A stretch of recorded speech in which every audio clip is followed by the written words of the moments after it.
Cassio Diaz is back. Sage Kimzey capitalizes on a big opportunity, and Leandro Zampala's breakout season keeps on rolling. All of that and more coming at you on a PBR on US Cowboy Recap.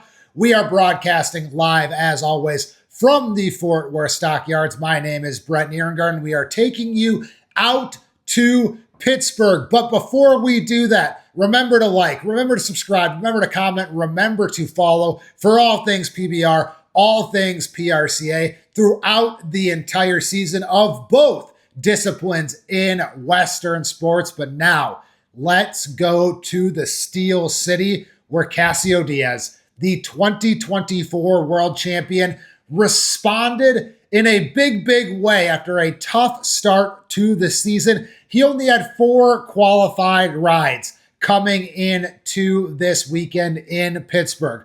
But what did the 2024 world champion do? He made 3 rides of 89 plus points. He was 91.70 points in the short round to get that walk-off winner. He was clicking, he was dancing, he was celebrating. After he got that win, he runs straight to the shark cage. He does his signature celebration, and it was just the joy that Cassio Diaz brought to Pittsburgh, brought back to bull riding, was evident this weekend. This could be a big turning point for his season, because despite the fact that he is just 7 for 20 on the year, he went from outside the top 15 to number 7 in the world standings this week. And he did it because he picked up an unprecedented 154 points from a 3-round UTB event. And how did he do it? Well, he won the last 2 rounds, because before that 91.70 point ride, he was 89.4 in round 2. His 3 rides, 89.2, 89.4, 91.7. You tally it all up, 270.30 points. That, ladies and gentlemen, is the highest aggregate score that we have seen in a 3-round Unleash the Beast this season. So Craig Hummer said it. Cooper Davis said it. Now I will be the next one to say it. This could be the turning point for Cassio Diaz this season, and it is a reminder of when he is healthy, when he is clicking, just how dangerous the Kansas City Outlaw can be.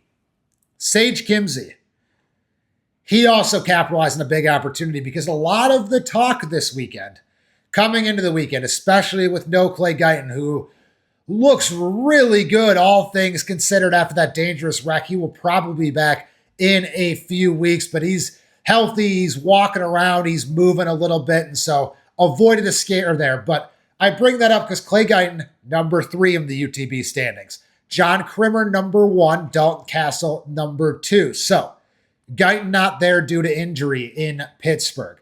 Dalton Castle and John Crimmer both there. They go 0 for 2. And so this weekend was supposed to be about the big duel between those guys. Who could take advantage at the halfway point in the UTB season and truly seize that number 1 spot? They both go 0 for 2. But who steps in? The guy who was number 5 at the beginning of the weekend. That is Sage Kimzey.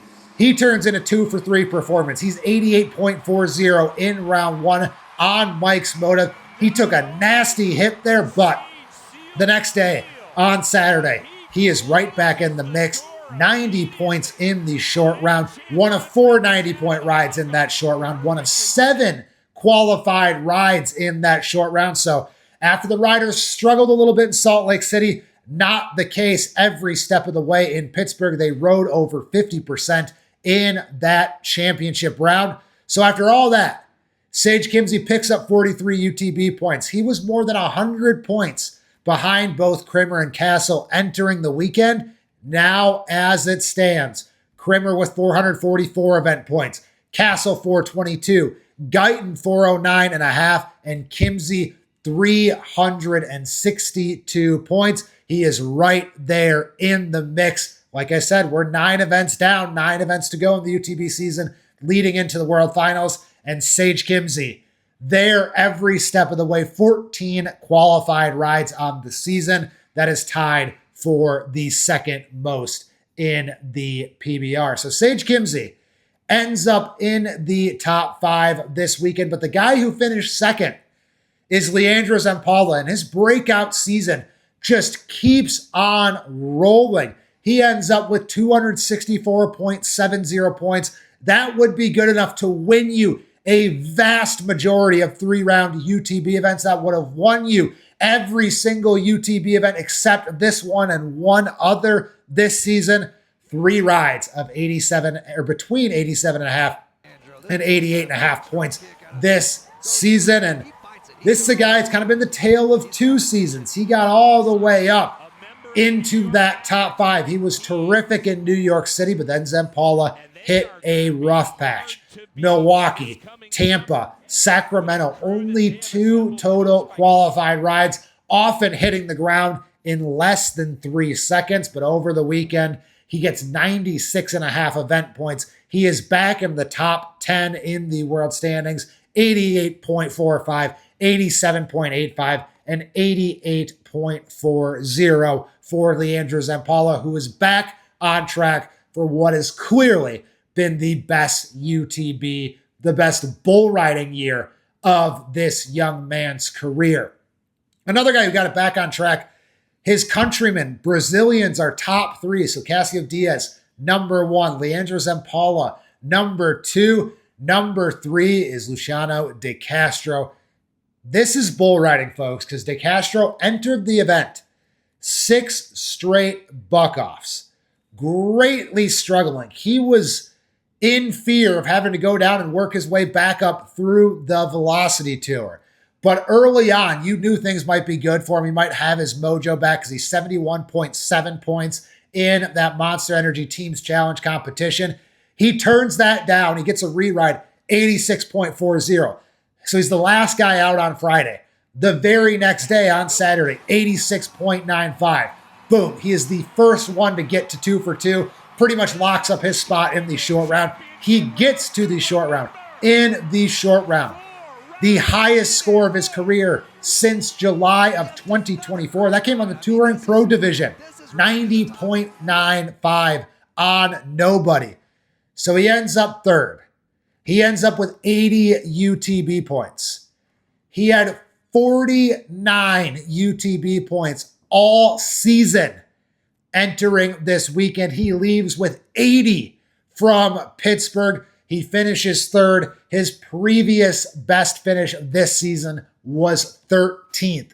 So Cassio Diaz trending in the right direction for the first time. Obviously very talented. Luciano De Castro trending in the right direction. Very talented. Leandro Zampalla also back in the right direction. 3 Brazilians who desperately needed this weekend. They all got the weekend they needed in the Steel City, with Ben Roethlisberger of the Pittsburgh Steelers on hand, by the way, the great future Hall of Fame quarterback as well. Another guy. This guy may have had the true breakout weekend, and that is Case Hitt. Because Case Hitt has been shuffling for the last 2 seasons, really. He's riding with the Oklahoma Wildcatters and teams, but he has really been shuffling between the Touring Pro Division, the Velocity Tour. He's mixed in a little UTB. He won Bangor Bane in the Velocity Tour this year, but this weekend, he told Kate Harrison that the Lord is speaking to him in ways that he never has before, and quite frankly, the 21-year-old is riding in a way that he never has before. He's went 3 for 3. But when he got to 2 for 2, it was immediately noted by Craig Hummer on the broadcast. That was the first time he had ridden 2 bulls in a UTB weekend. That was going to be his first short round in UTB of his career. So already, before that 12-man championship round, Case Hitt was living on borrowed time. He'd already had the best weekend of his career, but he made it even better. 88.40 in the short round. And now this is, like I said, really the moment that this guy has been waiting for, because he not only goes 2 for 2, he goes 3 for 3, and he conquers Eyes on Me a bull that is in the mix for Bull of the Year. So how is that for your first short round? You are riding what could potentially be the Bull of the Year. You make the whistle. You finish fourth now, and he can be a staple on UTB for the rest of the season. Incredibly impressive stuff from K-Sit. He admitted he was nervous, but he said Jamie Mooney always tells the Wildcatters team, just try your guts out. And that was the theme of the weekend for him. Found himself in some difficult spots, but man, did he try like heck to get out of those spots. And he proved that he belongs on the Unleash the Beast tour. Another guy who is continually proving, it's boiling for Court McFadden that he could be one of the best in the world. He is oh so close to doing so. He was 2 for 2 to start this weekend. He had the number 1 pick in the bull draft.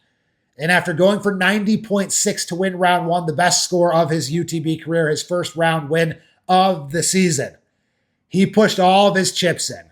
And he took Manhater. He took the 2-time world champion bull. And that bull was marked over 46 points, 46.05. The top score of the weekend for Manhater, the top bull score of the weekend. Court McFadden, he made a great adjustment in the first 2 or 3 seconds. Then at 5.55, he went down. It looked like he could have maybe gotten back to the front. He could have survived those last 2.5 seconds. It was not to be so. Instead, he finishes 2 for 3, finishes 7th in the event. But like I said, this has been bubbling for him. He debuted in New York City this year. He went 3 for 4. He was also 5th in Sacramento. So 3 short rounds in 6 events, 3 top 7 finishes. He is 9 for 16 overall. And that first career UTB win just week by week feels more and more in reach. And he needed just 86.3 points to do it this weekend. And again, it looked like he just might get it done, but it was not to be, like I said. However, still in the top 15 in the world. That's despite just 6 events. Another short round. This is, include him even without the win, but once he gets that win, maybe include him with Krimmer, include him with Guyton, include him with Marco Rizzo, because this is a phenomenal next generation of bull riders. And for the next 5-10 years, Court McFadden will be a guy who is very much in that mix. It's a guy who's come oh so close already so many times this year, and he will continue to knock on the door. And this was about as close as he could get this past weekend. We are off to Jacksonville. After this, we're going back to Florida on the UTB tour. An electric weekend in Pittsburgh, another sold-out weekend in Pittsburgh. The momentum continues to grow. That is officially 9 events down, 9 events to go until the PBR World Finals right here in Fort Worth, Texas. We will continue to break it down for you every single weekend. Until then, as always, like, share, subscribe, comment, follow, and we'll see you after Jacksonville as we have turned the calendar on the halfway point. We are officially on the home stretch for the Unleash the Beast season. Thanks for joining us. We'll see you next week.